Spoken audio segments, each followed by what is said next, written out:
अस्सलाम वालेकुम and welcome back to the course. आज हमारा जो लेसन है वो है मास्टरिंग योर नीश के ऊपर, जिसका बेसिकली ये मतलब है कि आपने जब अपना जॉनरा, आपने जब अपना पर्पस डिसाइड कर लिया है तो अब आपने इसको मास्टर करना है, इसका एक्सपर्ट बन के दिखाना है। नीश का मतलब है कि आपकी कोई कैटेगरी या आपकी कोई पोजीशन या कोई एरिया, ठीक है, जो आपके लिए बहुत सूटेबल है, यानी आप जिस चीज़ के बारे में बात कर रहे हैं वो आपकी नीश होती है। अब इसको मास्टर करने का जो तरीका है ना वो है इनोवेशन। इनोवेशन मतलब कि उसको सबसे मुख्तलिफ रखना है, उसमें कोई नई चीज़ लेके आनी है जो शायद कोई और नहीं कर रहा, एक ऐसा स्टाइल उसमें लेके आना है जो कोई और नहीं कर रहा, जो आपकी अपनी पर्सनैलिटी से ही आएगा। जितना आपका डिफरेंट और इनोवेटिव और नई चीज़ होगी ना उतना बेहतर है, उसमें आप अपनी जगह बना सकते हैं कि भाई ये मेरी टेरिटरी है क्योंकि ये डिफरेंट है और ये नई है और ये मैं लेकर आई हूँ। तो बहुत सारी चीज़ें हैं जो बहुत सारे लोगों ने ऑलरेडी की हुई हैं, लेकिन आप किसी चीज़ की क्वीन या किंग तब बनते हैं जब आप कोई नई चीज़ लेके आएँ जो लोगों ने पहले कभी नहीं देखी। आपका पेज ऐसा क्या ऑफर करता है जो किसी और का पेज नहीं करता। फिर जब आपको समझ आ जाए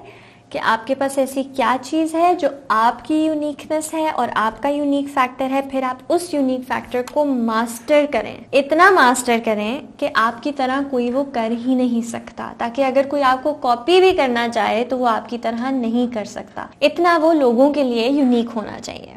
वो यूनिकनेस आप कैसे निकालते हैं? आप एग्जीक्यूशन में ला सकते हैं कि आप अपनी वीडियोस को किसी डिफरेंट स्टाइल से बनाएं जिससे कोई भी नहीं बना रहा। आप अपने कंटेंट में ही ला सकते हैं। ज़रूरी नहीं है कि आपका कंटेंट डिफरेंट हो, यानी जिस चीज़ के बारे में आपका बात कर रहे हैं आप किसी ऐसी चीज़ के बारे में बात कर रहे हो सकते हैं जो बहुत लोग कर रहे हैं, for example food and cooking, लेकिन शायद आप जिस तरह अपनी फूड और कुकिंग वीडियोस बनाते हैं वो बहुत डिफरेंट और यूनिक स्टाइल हो, या आपका कंटेंट ही कम्प्लीटली डिफरेंट हो सकता है कि कोई भी नहीं है जो प्लांट केयर की बात कर रहा है तो आप उसके ऊपर अकाउंट बना सकते हैं, या कोई भी नहीं है जो हेल्थ में प्रॉपरली कुछ बना रहा है तो आप उसमें बना सकते हैं। आपने इनोवेट करने का तरीका ढूंढना ही ढूंढना है, क्योंकि तभी आप अपना कुछ नाम बना सकते हैं कि आपसे लोग इन्फ्लुएंस हों और वो कहें वाह ये ज़बरदस्त कंटेंट है। अब लेकिन एक चीज़ याद रखें कि आपने कभी भी इमीडिएट रिजल्ट्स एक्सपेक्ट नहीं करने। अपने काम के लिए नोटिस होना है, डिस्कवर होना है,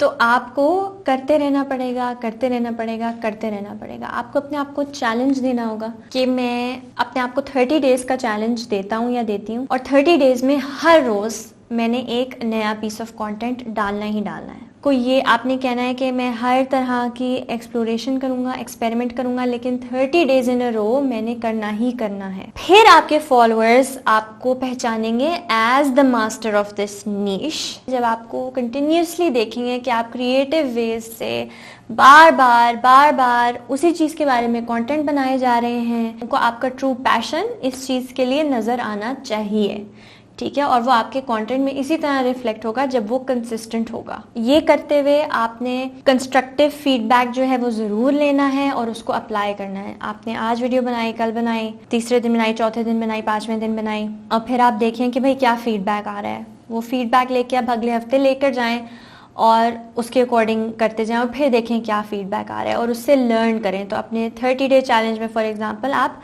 लर्न करें, फिर ये देखें ऑडियंस अप्रिशिएट क्या करती है, जो चीज़ वो अप्रिशिएट करती है उसको आप और ज़्यादा करें और उसी चीज़ को बेहतर से बेहतर करते जाएं। लेकिन आपने 30 डेज ज़रूर डेडिकेट करना है। जब 30 डेज हो जाएंगे तब आपने एक स्टेप कर लिया होगा। अब 30 डेज के बाद आपने इस अपने एक्सपेरिमेंटल फेज में से डिसाइड करना है कि हाँ इसमें से कौन सी ऐसी चीज़ थी जो वाकई मेरे लिए यूनिक थी, जो वाकई लोगों को बहुत पसंद आई, जिस पे सबसे ज़्यादा अच्छा फीडबैक मुझे मिला, और उसको फिर आपने पक्का करके आगे लेके जाना है। सिंपल सी बात है, ये बहुत मेहनत वाला काम है, ये बहुत डेडिकेशन वाला काम है जो आपको करना है। शुरू में समझने में अपने ही एरिया को और अपनी ही नीश को टाइम लगता है, इसलिए आपको ये 30 डेज लगाने ही लगाने होंगे। आई होप आपको समझ आ गई हो, और अब हम नेक्स्ट टाइम इंस्टाग्राम के बारे में ज़रा बात करेंगे एज अ प्लेटफॉर्म।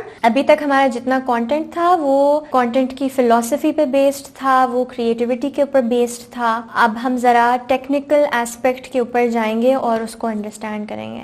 अल्लाह हाफिज़।